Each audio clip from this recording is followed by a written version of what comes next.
ದಾಳಿಂಬೆ ಹಣ್ಣು ವರ್ಷಕ್ಕೆ ಒಂದೇ ಸಾರಿ ಬರೋದು. ಅಂದರೆ ಯಾವಾಗಲೂ ಬರುತ್ತೆ, ಆದರೆ ವರ್ಷಕ್ಕೆ ಒಂದು ಸಾರಿ ಮಾತ್ರನೇ ಕಾಯಿ ಬಿಟ್ಟರೆ ಅದು ಕಾಯಿ ಕರೆಕ್ಟಾಗಿರೋದು. ಇಲ್ಲ ಅಂತಂದರೆ ಹಣ್ಣು ಅಷ್ಟಾಗಿ ಕ್ವಾಲಿಟಿಯಾಗಿ ಬರೋದಿಲ್ಲ. ಅದಕ್ಕೆ ಏನು ಮಾಡ್ತೇವೆ ಅಂತ ಅಂದರೆ, ಈಗ ಗಿಡನೆಲ್ಲ ಕತ್ತರಿಸಿ ಮತ್ತು ಈಗ ದಸರಾ ಟೈಮ್ಗೆ ಆವಾಗ ನಮಗೆ ಹಣ್ಣು ಬರೋ ಥರ ಮಾಡ್ತೀವಿ. ಅದಕ್ಕಿಂತ ಫಸ್ಟು ಈ ಥರ ಈಗ ಗಿಡ ತುಂಬ ಹರಡ್ಕೊಂಡ್ಬಿಟ್ಟಿರುತ್ತೆ, ಅಂದರೆ ಅದನ್ನು ಕ್ಲೀನಾಗಿ ಮೇಂಟೆನೆನ್ಸ್ ಮಾಡಬೇಕು. ದಾಳಿಂಬೆ ಅಂತ ಅಂದರೆ ಮೇಂಟೆನೆನ್ಸ್ ತುಂಬ ಚೆನ್ನಾಗಿರುತ್ತೆ. ಈಗ ಎಣ್ಣೆ ಹೊಡಿಬೇಕು, ಆವಾಗವಾಗ ಮೇಂಟೈನ್ ಮಾಡ್ತಾನೆ ಇರಬೇಕು ಗಿಡಗಳನ್ನ ನೋಡಿಕೊಂಡು. ಈಗ ನೋಡಿ, ಈಗ ಎಲ್ಲ ಕಟ್ ಮಾಡಿಬಿಟ್ಟಿದ್ದೀವಿ. ಕಟ್ ಮಾಡಿರೋದಂತ ಅಂದರೆ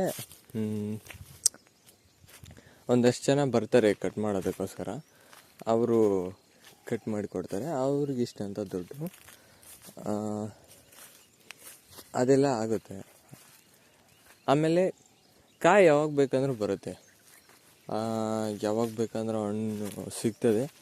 ಆದರೆ ಆ ಹಣ್ಣು ಕ್ವಾಲಿಟಿ ಬರಬೇಕು ಅಂತಂದರೆ ಈ ಥರ ಗಿಡ ಕಟ್ ಮಾಡಿ ಒಂದು ಟೈಮಿಗೆ ಫಿಕ್ಸ್ ಮಾಡಿದ್ರೆ ಅಲ್ಲಿವರೆಗೂ ಬಂದಿದ್ದ ಕಾಯಿನೆಲ್ಲ ಕಿತ್ತಾಕಿ ಕೊನೆಗೆ ಆವಾಗ ಈಗ ಇನ್ನೇನು ಕಾಯಿಗೆ ಬಿಡ್ಬೇಕು ನಾವು.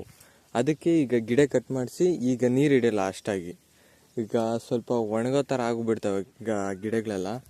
ನಿಮಗೆ ಕಾಣಿಸ್ತಾ ಇರೋವಾಗ ಈಗ ಆಲ್ಮೋಸ್ಟ್ ಇವೇನು ಈ ಥರ ಇದ್ದಾವೆ ಗಿಡ ಅಂತ ಅನ್ನಿಸ್ಬೋದು, ಇದೇ ಥರನೇ ಇರೋದು. ಅದಾದಮೇಲೆ ಗಿಡ ಸ್ವಲ್ಪ ಬಾಡುತ್ತೆ, ಆಮೇಲೆ ಕಾಯಿ ಅಂದರೆ ಹೂವು ಹಾಕುತ್ತೆ. ಹೂವು ಹಾಕಿ ಕಾಯಿಗೆ ಬಿಡ್ತೀವಿ. ಅದು ಕೊನೆಗೆ ಈಗ ದಸರಾ ಟೈಮಿಗೆ ಒಟ್ಟಿನಲ್ಲಿ ಒಂದು ಟೈಮ್ ಫಿಕ್ಸ್ ಮಾಡಿಕೊಂಡು ಅಷ್ಟೇ ಆವಾಗ ನಾವು ಕಾಯಿಗೆ ಬಿಡೋದು.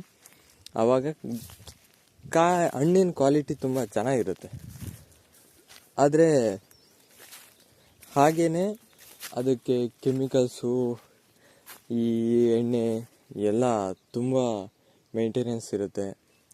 ಹಾಗೆಯೇ ಇದು ಕೂಡ ಈಗ ನೋಡಿ, ಎಲ್ಲ ಗಿಡ ಕಟ್ ಮಾಡಿರೋದು ಕಾಣಿಸ್ತಾ ಇದೆಯಾ? ಇದೆಲ್ಲ ಕಟ್ ಮಾಡಿ ಯಾವ ಥರ ಮಾಡಿದ್ದಾರೆ ಅಂತ ಇಷ್ಟಿದೆ ನೋಡಿ.